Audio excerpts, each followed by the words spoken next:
Welcome to our episode of Biblical Archaeology from the Ground Down. Sponsored by Bible Interact and hosted by Dr. George Sparks. Now let's explore the field of archaeology in today's episode.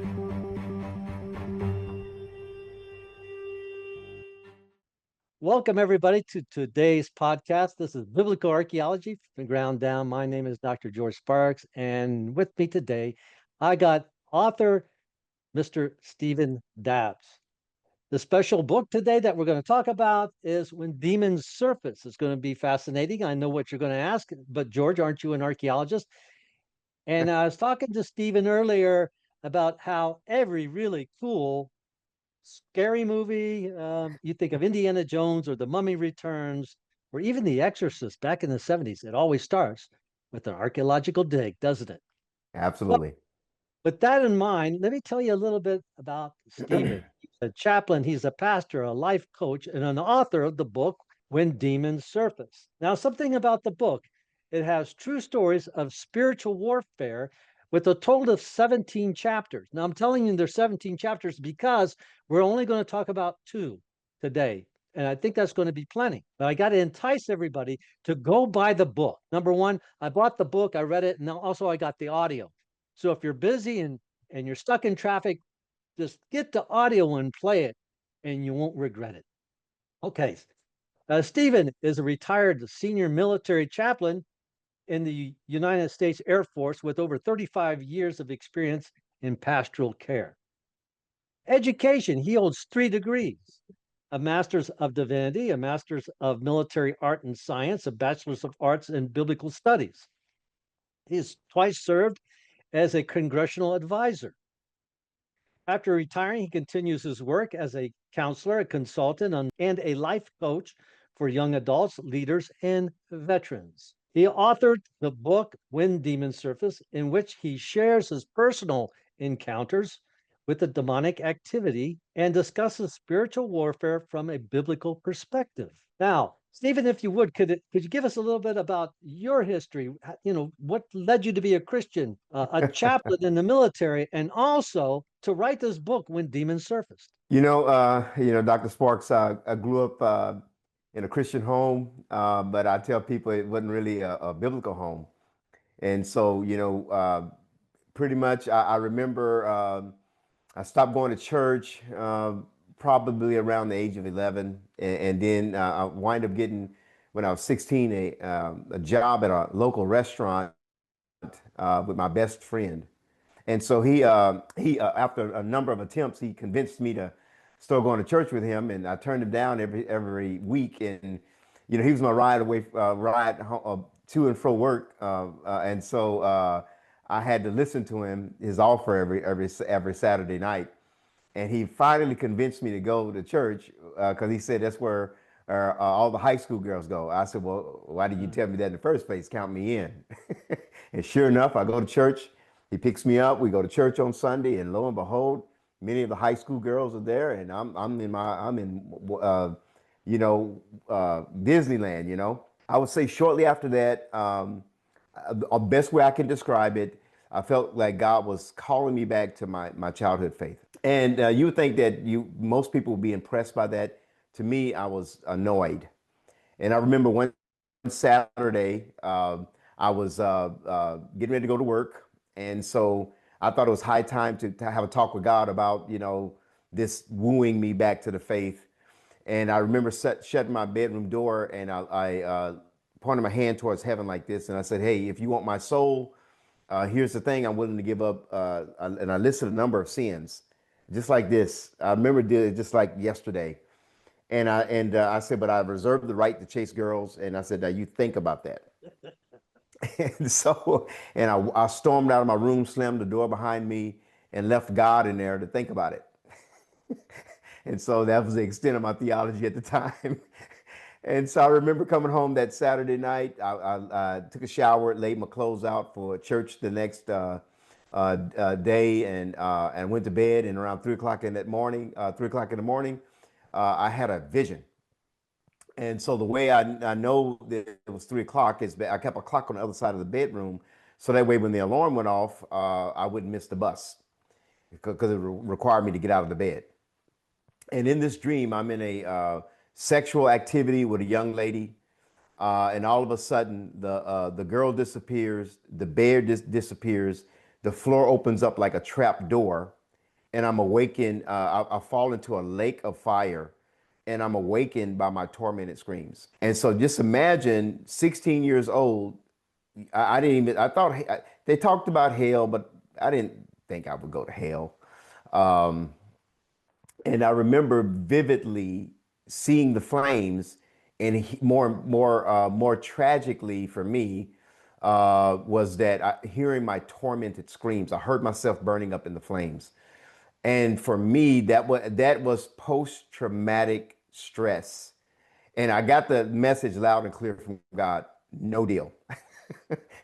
And so I sat up in my bed that night, gave my life to Christ, and my best friend will tell you to this very day that that was the beginning of a changed Steve Dabbs. I was not the same that Sunday when he picked me up for church.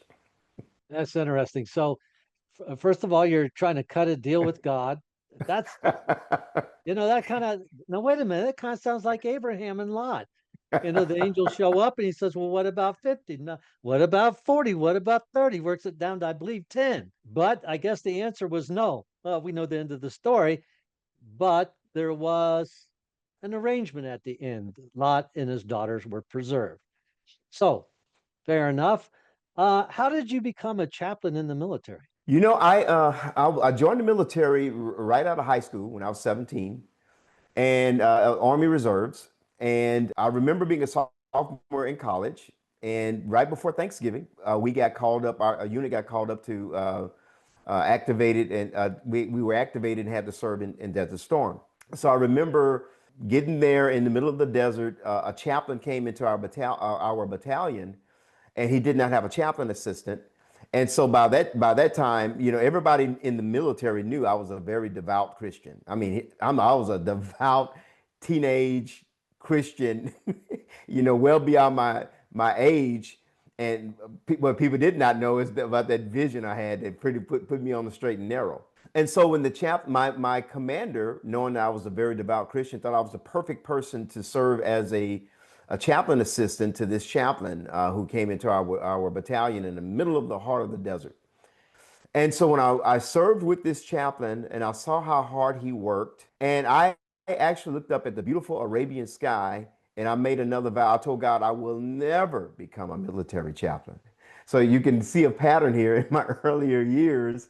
I kept trying to make these deals with God and telling God what I wasn't going to do. And sure enough, I would say that it wasn't until the chaplain that I served with he had a medical setback, and he was required to return back to the States. And because of where we were located in the middle of the desert, we did not have another chaplain.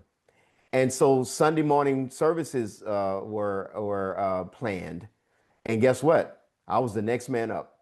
And so it was that particular day when I had to fill in for the chaplain as a lay person, lay minister. And I remember filling in for the chaplain, and it dawned on me that this is exactly what God has called me to do. And for me, that's when saying no to God and trying to strike these deals with God, I think that was when it ended, because I realized that, hey, God is calling me to something greater than myself. And I feel when I do what God has called me to do, that's when I feel the most alive. And so, sure enough, I wind up changing my major. I went to college. I rebelled by going to a Christian university. Irony there.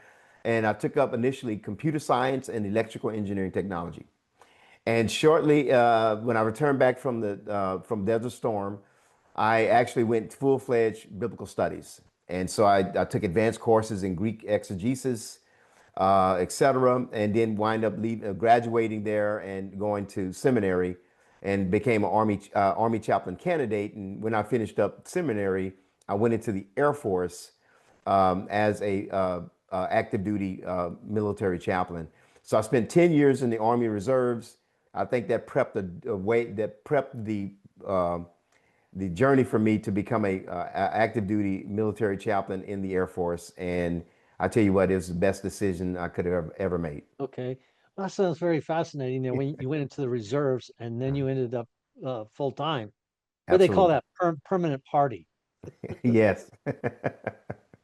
So you're a chaplain, but you went in the Army, but now you're in the Air Force. Is that correct? That's correct.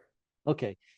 So then what occurred where, throughout your life that you end up writing a book when demons surface? I would say shortly, this is the strange thing for me. I understand it theologically, but the strange thing for me is prior to me submitting to the lordship of Jesus Christ, I had no demonic encounters. I didn't see any ghosts. I didn't see any supernatural things. I didn't have those experiences. I didn't have any demonic encounters. But sure, I mean, shortly after I submitted to the lordship of Jesus Christ as a 16-year-old, I started having demonic attacks. And they were so bizarre that I did not tell anyone. I didn't tell my parents. I did not tell my pastors. I didn't even tell my best friend because I didn't believe anyone would believe me. If anything, I think I was convinced that if I shared it with them, that they would just pick up the phone, call the paddy wagon, and have me escorted from the home. And so it took me 10 years before I even shared any stories. And so I had my own experiences. And then when I became a military chaplain, I started meeting people that were having similar experiences, if not worse. And I realized that, hey, wait a minute, this is a universal issue because in the military, we meet people from all walks of life in various religious backgrounds, ethnic backgrounds, racial backgrounds. And I was meeting people from all walks of life, different countries, different ethnicities, different religions that were having the same encounters with the unseen realm. And then it dawned on me. I said, "Hey, wait a minute! This is too prevalent of an issue, universal even of an issue, that I think." And I'm retired. Did a sabbatical, and sure enough, I said, "Hey, I think this is." I had an opportunity to write, and I said, "This is the perfect subject matter to write about," because in my time, my 25 years as a chaplain, active duty, I kept meeting people that were having these experiences, the same that I had, if not worse. And so I wrote about it, and I thought that it was time that that the world receive some answers on these topics. And so it was my pleasure to write it, and I'm shocked even to now, to this day, that people all over the world contact me from Indonesia, Ukraine, Russia, Canada, Europe, Africa, Australia, and even in, of course, here in the United States, all over, globally and internationally. I mean, nationally and internationally, all over the globe, people are contacting me and say, "Hey, these experiences and encounters you talk about in the book, I had them." And so again, uh, it's bottom line is spiritual warfare is a universal battle and no human is exempt. And so thanks be to God that I've been given an opportunity to talk about it, because it's a lot of people feel like they're getting some answers finally. That's interesting because I think like when people think of encounters with the paranormal, Mhm. we could say malevolent spirits or Mhm. demons, whatever somebody wants to prefer. Um, in the military, did a lot of the people that come to you, were they in the military for assistance? Yes, most of the people that I interacted with were military members, and many of them they've allowed me to use their stories to share. They just say, "Hey, get the word out. Change my name, keep my anonymity, but please share the stories." And some of these people I reached out to who are already retired. So for the most part, most of the people that I share the stories about are military members. That's interesting because I know that it takes a degree of confidence in somebody to Mhm. go to talk about those issues, especially in the military. Because I'll just say we, because we're both in the military, we're afraid of Section 8, which means we think you have mental issues, right? You get a Section 8, you could be out. So I think that's really interesting because, I'd say I had some issues too, but in the military, I wouldn't say anything because of that. I'd be afraid somebody might talk, and next thing you know, I'm getting counseled. Next thing you know, on an antidepressant. Next thing you know, Section 8, you're done. And And that's Dr. Sparks. That's a great point you make. What people don't know is that the military chaplain is the only one in the Department of Defense and now the Department of War that has 100% total confidentiality. So we cannot by virtue by military policy, we cannot disclose anything that someone shares with us in a counseling session, even if yeah, it's criminal. confidence. Yes, Okay. it's treated like the Roman Catholic Church's confession. Right. It is absolute. It cannot be disclosed for no reason, Right. even legally. Even if I was subpoenaed to go to court, I could not disclose anything that anyone shares with me in confidence. And that is why many people came to me, because they knew that there's one person on the base that I can talk with, and that's a military chaplain, and they cannot disclose this information, no matter how crazy it may sound. And so that's why I was entrusted with so many of these true stories, is because people came to me in confidence, and they knew it would not go anywhere, and they knew that they were not taking a risk by sharing it because I could not disclose it. So it was a safe place to do so. Okay. So there we have it. Hmm. Individuals listening to the podcast, if you got friends and family in the military that have these types of issues, they can go to the chaplain with confidence. There you go. I didn't know that back then. I didn't want to risk it. Well, it must be said too that even if you got to remember, if you go to a chaplain, it may not, the chaplain may not necessarily believe what you're telling them, Well, that's okay. but they can't disclose it. Well, sometimes it helps to be heard. And the second thing is that if they don't believe, they might give you access to getting some type of help. Absolutely. Um, so at this time, we're going to discuss two chapters in your book. The first Okay. one, which was these were the two that you sent me an email and said, well, why don't we talk about these particular two chapters? And after watching six different podcasts and reading your book and listening to audio, because I was kind of like, there's all different ways to approach this, but try to make it a really good interview. I said, let's go back and do what you said. Two chapters. Chapter 3 has an interesting title, which I suffered from in my 20s: Ending Sleep Paralysis Nightmares by Using Ancient Prayers and the Binding Prayers Found in Ancient Jewish Amulets, or the Lord's Prayer. Now, I mentioned earlier before we got live or we're recording, Mhm. when I was in my 20s, it was in the 70s. And at that time, I don't believe, because I think in the psychiatric studies, they use what they call the DSM, a diagnostic manual that goes, and I don't know if sleep paralysis was even mentioned back then.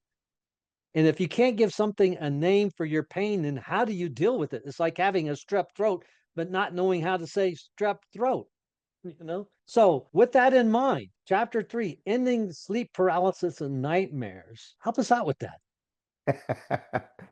Well, I'll tell you what, it started with me. That was one of the first things I experienced. Once I submitted to the Lordship of Jesus Christ, I started having sleep paralysis. And at one point, I would feel a hand around my neck. And when I reach out for the arm, there was no arm. And so I knew that was something supernatural happening to me. And so for years, I did not know what was happening to me, and I did not tell anyone. And I remember probably 2 years later, I was sitting in my college dorm room watching Christian TV, and I heard a pastor say, "Hey, you guys should probably consider reciting the Lord's Prayer." Um, and I said, "Well, hey, I've been having this is happening to me on and off repeatedly. I mean, it was happening every week. If not every other day." And so I recited the Lord's Prayer that night, and I said, "Hey, wait a minute!" I woke up and did not have any night disturbances. No sleep paralysis. Tried it again the next night, then the next night. And so for 30 something years, since I've been reciting the Lord's Prayer, especially before bedtime, I never had sleep paralysis again. It ended it. And at the time I was 18 years old. I did not understand it. And it wasn't until many years later that I started doing what I would say Greek and Hebrew exegesis, and it dawned on me why this worked. And so let me just start out saying this. There is anthropological research out there that validates that sleep paralysis is a cultural norm in all cultures. And so I don't know if I footnoted that aspect in the book, but I do have it on my webpage where I have two-minute blogs out there where I talk about sleep paralysis. And in one of those, I'll have it footnoted where they've done anthropological studies on this and discovered that it is a universal experience in all cultures. Second of all, so you're not crazy, by the way, if you're having them. And then also many cultures and people in case studies, they have experienced malevolent beings present in the room when this happens.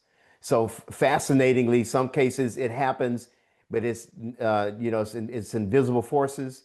Other cases it happens, but they see a malevolent entity in the room. So many cases that talk about that. Secondly, in Greek, the Bible says we wrestle in Ephesians 6. It says we wrestle not against flesh and blood. And that word wrestle, when I study this in Greek, guess what it means? It means it's a word that was used in Roman wrestling the way you obtain victory is by holding your opponent down, pinning them on their back with your hand upon their neck. And what's fascinating is that we actually, I forgot what year, I can't remember the year, but we actually took the chokehold out of the wrestling WWE. We actually removed it out of the Olympic wrestling as well as the U.S. wrestling matches. It used to actually be a way of pinning your opponent down. So it's fascinating that we see that not only in the Greek New Testament and also in classical Greek, but we also see that actually expressed even in our modern day, where they just recently removed it from wrestling altogether. And so for the person who probably experienced sleep paralysis, you now have some anthropological research that validates it, and you also see that validated also in the Greek New Testament. So now we're getting back to the solution. So what's the solution? Here's what I discovered is that the Lord's Prayer has in it a spiritual warfare element. Right beneath it says, give us today our daily bread. So that alerts us right away that the Lord's Prayer is meant to be recited daily at a minimum. And then the request for forgiveness, and then lead us not into temptation, but deliver us from the evil one. And so I found out later that the reason why the Lord's Prayer was effective in relieving my sleep paralysis is because in reciting the Lord's Prayer, I also recited the spiritual warfare clause that's located in it. And so I said, okay, let's put this to the test. And so I had a Bible study. I had about 35 people in the Bible study. And I gave them a homework assignment. I said, what I want you to do tonight, I'll give you a homework assignment. I want you to recite the Lord's Prayer every day, and especially before bedtime. And I said, come back and next week, give me your report. Sure enough, it was unanimous.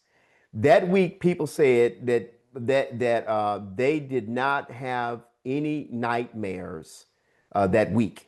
Now, of course, this course I was teaching was on spiritual warfare, so that's why people felt comfortable sharing that element. However, there was one particular lady. She was a really, really high-level executive. She didn't feel comfortable sharing in the group, something that she shared with me afterwards. So when everybody dispersed from the Bible study after it ended, she sheepishly came to me and she said, I want to share something with you. I said, what's that? She said, hey, she looked both ways. And she said, I did what you told me to do, and something marvelous happened. I said, what's that? She said, ever since I was age 8, I've had night terrors. And I would wake up in the middle of the night, nearly every night since the age of 8, wake up nearly every night covered in insects. And so she said, this has happened to me, and now it's been 20 something years. She said, for the first time in 20 something years, I did what you told me to do. I recited the Lord's Prayer before bedtime, and the night terrors ended. This was the first time in 20 something years I did not have night terrors. So obviously, It there's is, something effective about that prayer.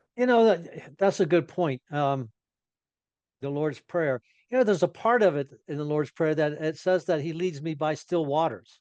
Mhm. That's Psalm And 23. all that's Psalms 23. That's right. Okay. What's going to lead me to a point? Thanks for correcting me, though. So No everybody problem. goes to the right part. That's why they stick me in archaeology. We all have our part to play in the kingdom. Okay. Psalms 20, the 23rd Psalm. Right. So I was down by the Dead Sea because we did go to excavations in Israel and in Jordan. And when I was down by the Dead Sea, this was one of my earlier trips. I'll try to make this short. A guide pointed up to a cliff, and there was a flatbed truck stuck in the cliff. And I said, well, how in the world did it get there? He says, well, the water would rush from a higher location down to the Dead Sea, which is the lowest place on earth. And it comes down with such force that whoever's ever in that truck was unfortunate because it took the truck and shoved it into that side of that cliff. Now, this isn't like at eye level, this is like 200 feet up. Now, more recently, the nation of Israel was building a bridge across what they call a wadi. It's like the way the water travels. And as it travels, it cuts through the sand and the soil. And they built a bridge over it. Here in New Mexico, we call it an arroyos, but in Israel, they call it a wadi. So if people get confused, and it wasn't but maybe a year later where once again the water came rushing down and took out that bridge, even though they had engineers. You think they would know because this is a multi-million-dollar bridge. How to build the bridge, where to place the road to avoid when that water comes rushing down. That's why they did it to begin with. Even so, nature took its course and wiped out the entire bridge. It was hard to believe. Now I go back to the 23rd Psalm. Thank you. And it says, you lead me by still waters. And I think this is a point that you're also making, is that we don't see what's coming. And David was saying, he leads me to the place where it won't get me into trouble.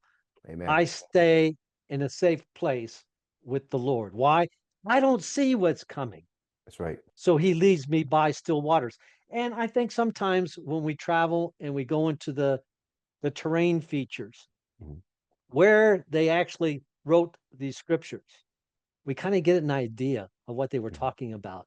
We think still waters. Oh, he's off by a little pond somewhere next to a waterfall. When he's actually saying, you can save me from death. You can save me from a tragedy. You can save me because you know. And I think that's what you're saying as well. All right. It was just in a different part of the Bible.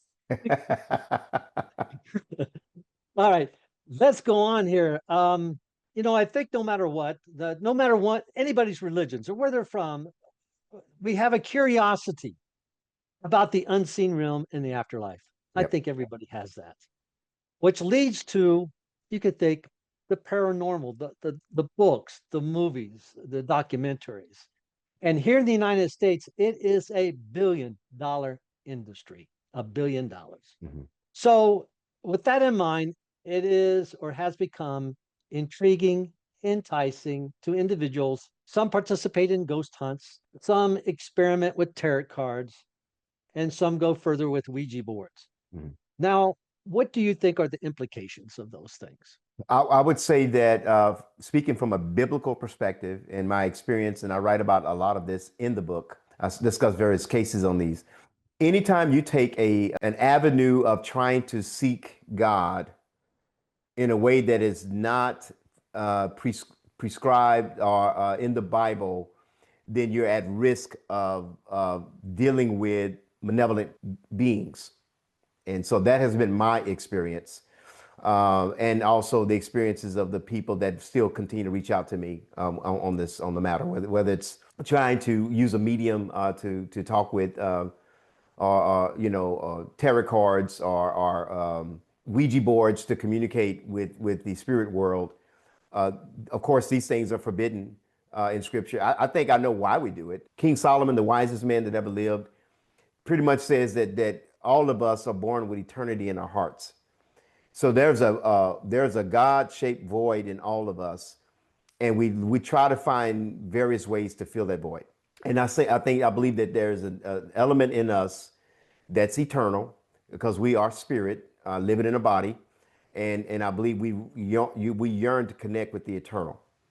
And so if you're not careful, if you try to connect with the eternal in a way that the Bible forbids, then you're definitely opening yourself up to some misfortune. And so that's been my experience. And even with people that are not even Christians, when I talk with them, that's been the case as well. Okay, now chapter 3, we started off with the topic of sleep paralysis. Do you think watching scary movies or documentaries on the paranormal before going to sleep, or letting those types of movies play on as we go to sleep, you think that affects us?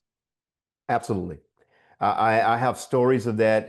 Matter of fact, I'll share one story that's not in the book. So recently, I had a young lady that watched a particular show, and of course, to her credit, she was unaware that this particular show would involve uh, some some uh, some elements to it that she realized, hey, wait a minute, looking back at that, if I'd have known that, I wouldn't have watched the show. So she goes to bed that night, and she's I don't know if she's sleeping on a sofa, but she's in a room where there are no windows. So in this particular room where she was in, I don't know if it's an enclave in the house, but this particular room did not have windows. So she falls into a real deep sleep, and in the sleep she sees a window, and in the window, it's open, and when she's staring at this window in her dream, and all of a sudden a person comes through the window, and this person is very acting very demonic in nature. And so she screams out in prayer, and the dream ends. And she wakes up, looks around, and she's in this room again with no window. And so it dawns on her that it was almost like the dream. In the dream, the TV was like that window. It opened a doorway for a demonic entity to come into her room. And so she noticed that also in that same area where the window was in the dream. When she looked in that same place in the room, she saw that it was disheveled. And so again, we don't understand everything about the spirit world. Mhm. Only thing I can tell you is that these things happen. People share them with me, and it because it happens on such a reoccurring basis from different people all around the world. Then, in my take on that, is that it's a reality. And of course, I know it's hard to talk about, but I would encourage anyone that if you're tempted to watch a movie that's fear-inducing, then be aware that you may be opening a door to a malevolent being as well. No, And that's that's a been good point. my experience in pastoral counseling. Well, that's my experience in real life, because when I watch a scary movie, even as an adult, you think it'd be over. I understand as a kid, right? But now when you grow up, heck, I live in New Mexico. We can sometimes meet these actors and actresses, because Santa Fe is not that far away. But let's say I'm going to sleep and there's a Dracula movie on, or there's some type of a scary movie on. That did seem to trigger a nightmare, you know. So what I did is I set it for waves, or uh, a rainstorm, or a waterfall. I change it. So when I go to sleep, I'm listening to that. Okay, now you think I would be safe, right? You think, okay, that's cool. You go like, but some of these things are hours long. You got to check, because some say 2 hours, some say 10 hours. Well, we're asleep longer than 2 hours. What comes after 2 hours? I wasn't paying. Well, who knows? So anyway, I had it set on kind of like a rain thunderstorm. I ended up having a nightmare that I had all these vampires chasing me. And when I finally snap out of it, that that thunderstorm was over with in 3 hours. It went to a movie on vampires. You believe that? I But do. you would be proud of me, Steve, because who's that action hero? That Dwayne Johnson. I was fighting off in the name of Jesus all these vampires like Dwayne Johnson and Jackie Chan. But I was able to snap out of it, and I thought, like, oh, I see what happened now. So every time I said it for something like 10 hours, something like that. But I think it does, to me, my experience is it does trigger. And sometimes you could be in a fearful dream and you can't snap yourself out of it. Mhm. You see it. I thought, like, in my mind, I know this ain't real, but I still can't snap myself out of it. Well, you're nodding your head, so like that's good because other people have this experience. Don't give me no Section 8. Don't give me those. And No, I yeah, I'm sorry, go ahead. oh, I just say that it's like you said, you're a military chaplain. Absolutely. Well, I tell We're you gonna. this, Sure. I add this part that a lot of people, their experience after watching scary movies, they have paranormal activities in their houses that have Uh-huh. required the need to prayer. And then also there have been people, if you can do the research, even on YouTube, people who have made scary movies who have been actors on scary movies that have come down with debilitating health issues that were unexplained. And so so you even the people that actually participate in making those movies wind up experiencing paranormal activity and also affliction. So again, I think the not only does the Bible says God has not given us a spirit of fear, but a power, love, and a sound mind. And so if God has not given us a spirit of fear, he does not want us watching anything that would induce fear, especially fear of an evil spirit. Because if you were to fear anything, he says, fear me above all that. And so again, to reiterate the concern there, we need to be very careful about those types of activities. It's thrilling. I think something in us wants to do things that are thrilling, but we still have to understand that that's not only scripturally is forbidden, but if you do so, you could be very well subjecting yourself to evil. All right. So, well, like I said, I did suffer from sleep paralysis, and sometimes when I watch or these movies come up or something, that I do have nightmares, and I guess other people do as well. All right. We're going to move on to chapter 7. Can Christians be demonized? And 4 ancient exorcism scrolls, including Hebrew, Aramaic, and Greek translations. So the 4 scrolls, I guess there's a difference within translations. And then it says of Psalms 91, Mhm. binding and loosening prayers.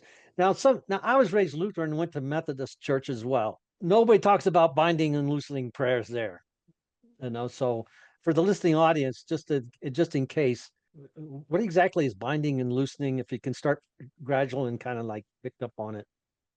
If I can say anything, it's in the common day equivalent.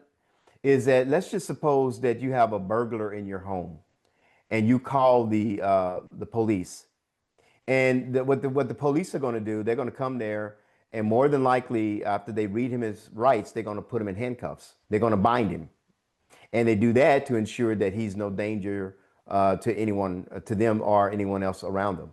So normally, what the police do to a criminal is they bind them, and then once they get them in jail, they loose them into a jail cell. They take the cuffs off and loose them in a jail cell. So the same concept is true. However, in the Bible, you live in an agricultural environment. Don't, normally, you find in the Bible, outside of the Bible, that they would use this in reference to animals. That they would take something that a rope and bind the animal to maybe a tree or fence, and then they would, when it was time to utilize the animal, they would loose him from the tree or the fence. So when we talk about spiritual warfare, the same concept is the same, is that when we're engaging an enemy, which is a spiritual criminal, pretty much we bind them. We pray for prayers to bind them so that they would not be a danger to us. And then, of course, and if they have held anyone captive, in this particular case, we will loose the captives. And so hopefully that makes sense. in that regard spiritually. And so we find that also to be the case when we look at ancient exorcism prayers, is that they would use the language of binding and loosing, binding the captors and loosing the captives. And so we find that we spoke earlier about the amulets, which were Jewish. What they would do is they would inscribe, and it wasn't just limited to Jews. It was a common practice in the ancient world.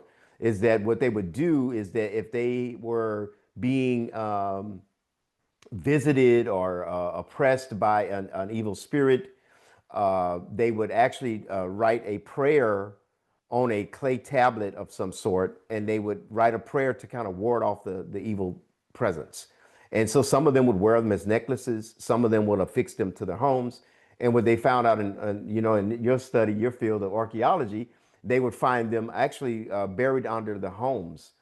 And so people would write a prayer and then put it under the ground of the home so that that would actually serve as a permanent prayer marker to ward off the evil spirit. And so that was to me very, very fascinating. But what was more fascinating is many of those prayers that we find in the ancient world on those amulets were also in regards to sexual spirits, like Lilith. And in our day and age, if we use the Latin terms, it would be incubus, succubus. Okay, very true. So now there are traditions in Judaism about Lilith, which is probably too long to get into here. But Exactly. to your point, and we'll insert a slide, and I'll give my editor a heads up.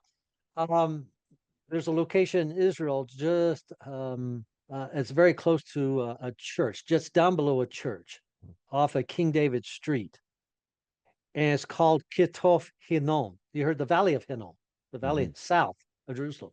The Kitov means the shoulder of Hinnom. So before you go down to the valley, it's and in the shoulder there are tombs. They date to the 8th and 7th century BC. And in one tomb, they found the remnants of a little scroll rolled up. It was silver. And on it is the priestly benediction. The Lord bless thee and keep thee and make his light shine upon thee. I think it's from Numbers. Number 6. Yep, correct. Okay, got that one right. I paused. I was thinking, I think I better get this one right. You And got it's it. okay. It's on display in the Israel Museum. Do you know about that? You know about that one, right? But anyway, you're talking about scrolls Yep. and blessings. Well, there's one actually found. And for the listening audience, we'll get a picture and splice it and put it in so everybody can see it. It is the oldest known scriptural reference outside the biblical text. So you think the Dead Sea Scrolls are old. Well, those can date to like a couple hundred years BC, I think. This one dates to possibly the 6th century. So it's hundreds of years older than the Dead Sea. It's almost verbatim from the chapter in the book of Numbers, which we call the priestly benediction. Amen. So And that's right. You mentioned too about Psalm 91 and the Dead Sea Scrolls. yes. And that was interesting that they, when they did in the Dead Sea Scrolls, they discovered, they found in ancient Judaism, as you know, they always talked about the 4 exorcism scrolls. And Okay. so, sure enough, in the Dead Sea Scrolls, they found in the 1950s, they found 4 exorcistic scrolls. And so some of these, there was a professor that I communicated with.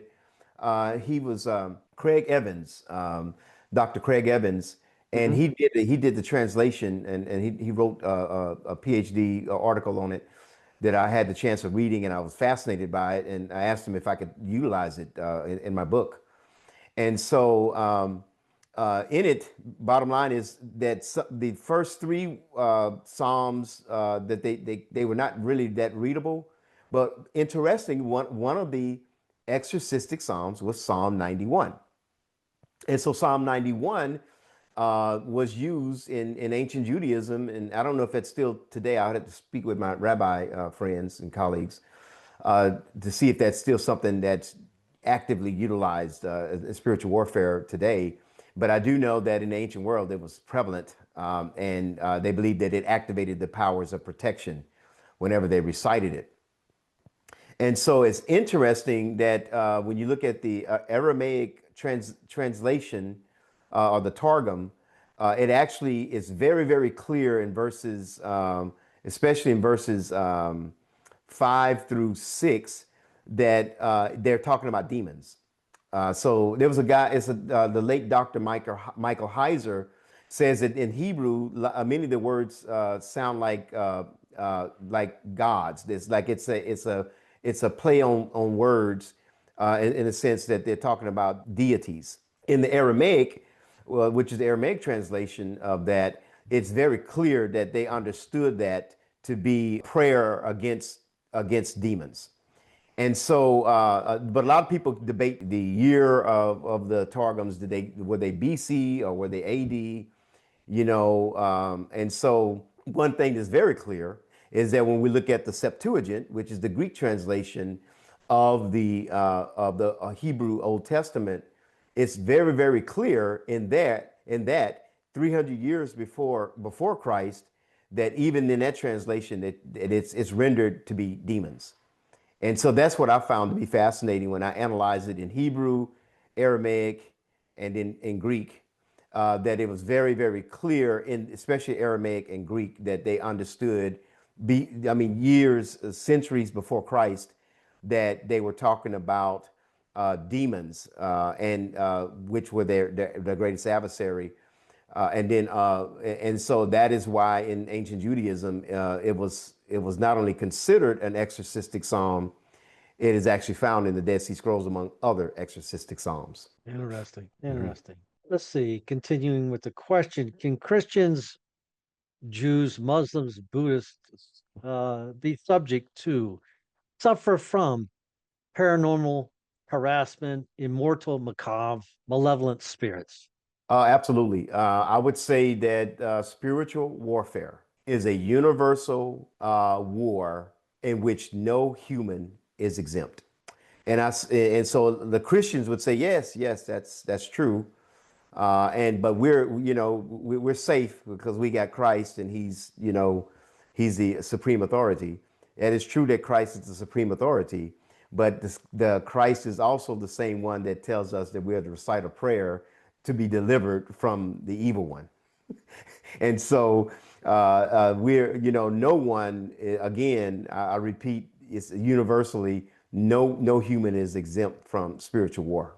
And so we need to be girded up and prepared for such battles. Yes, I believe I read in the New Testament how Jesus was tempted by the devil. Yes. He wasn't even exempt. That's right. Let me ask you another question. Now, if a person is benevolent, so the B, benevolent in this world, do they continue that way in the next world? If a person is malevolent, are they the same in the next world? Is that fair to say? It is. I don't know. I don't think we change personalities when we die. We are who we are, which is why, from a biblical point of view, the gospel is about basically being, submitting to the lordship of Jesus Christ, being born again and created anew. And so that is a valid, and should I say, in biblical theology, especially New Testament theology, that there has to be a transformation or a change. Otherwise, it's kind of like driving down the street and you cross the border from Texas into Oklahoma. When you cross the border, you're still the same person you were in Oklahoma than you were when you were in Texas. So unless there is a change on this side of eternity through a submission to the lordship of Jesus Christ, then we enter into the afterlife the same person we were in this life. Makes sense. Okay, just for enticing, when demons surface, we only talked about 2 chapters, and look how long we've gone, even with our little Absolutely. side trails. Very fascinating. I'm having a lot of fun. Hopefully, Me the too. listening audience, I'm sure they will too. But there's 17 chapters in this book. Let me tell you about a few more. Chapter 2, confronting the shadow creatures. Chapter 4, origins of demons. Chapter 15, testing the spirits, ghost or demons. That's just to list a few. So on and on it goes. And I listened to a number of podcasts because each podcast actually has its own angle to approach in their interviewing you, Steve. So I'm thinking like, what would be a fascinating way to interview you that might be a tad different? Because the book is intense, very intense. And it is full of, let me just say, you bring the receipts by quoting the scriptures, your reference in the biblical narrative. And there's a ton of them. So you can go back, because sometimes he doesn't quote the scripture, he just gives the scripture as reference. And then you can go back on your own time and take side notes. All right. Now, we were emailing each other. First of all, how many times did I remind you of the podcast? I'm like that. It's not you, it's me.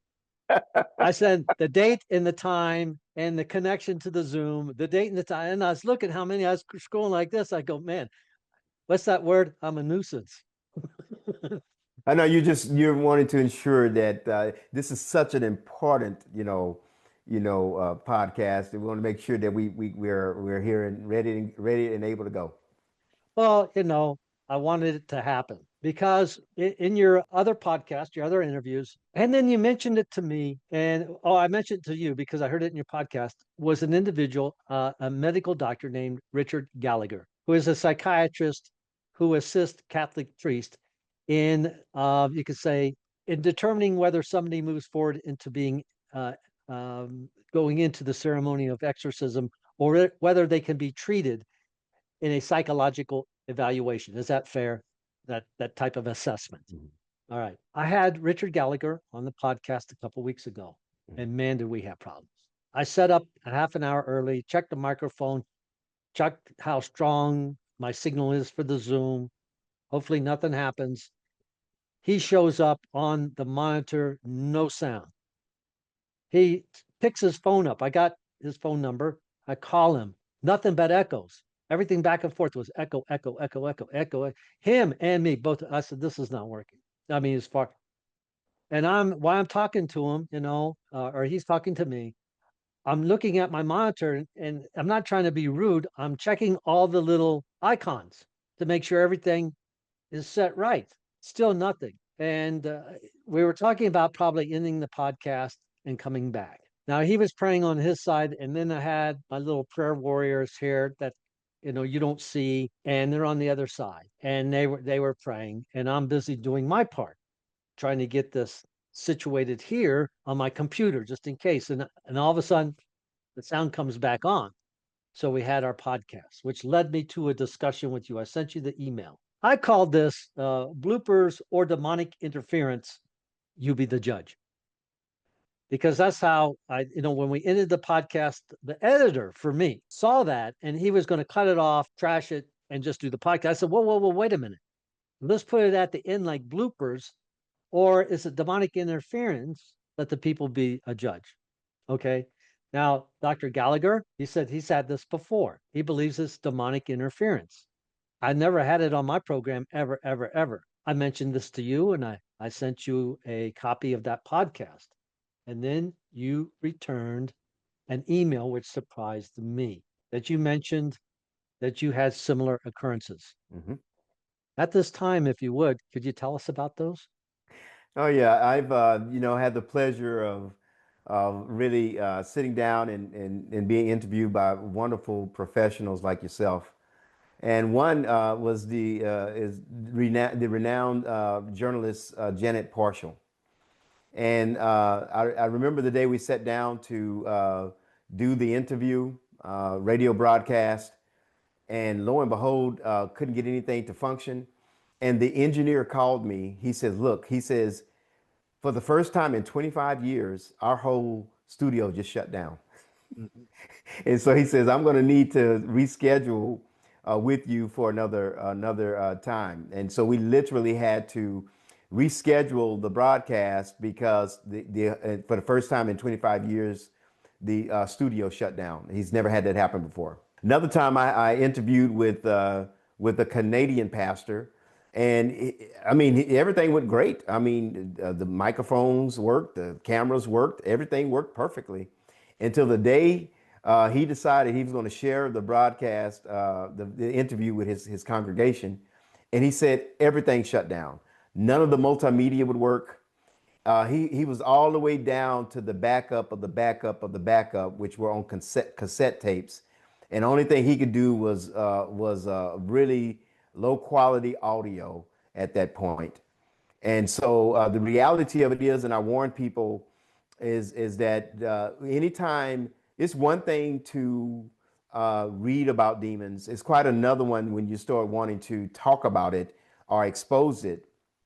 When you start trying to use avenues like this to start exposing the tactics and the reality of demons, it is not uncommon for them to say, hey, wait a minute, we've been walking and working in anonymity and in silence and you know, for centuries. People don't believe we exist, and so we're able to destroy marriages and families and tempt people, and they don't even realize that it's us. And we're working to wreak havoc, sow chaos and destruction throughout the world, and they don't even realize that we're actually operating in their vicinity.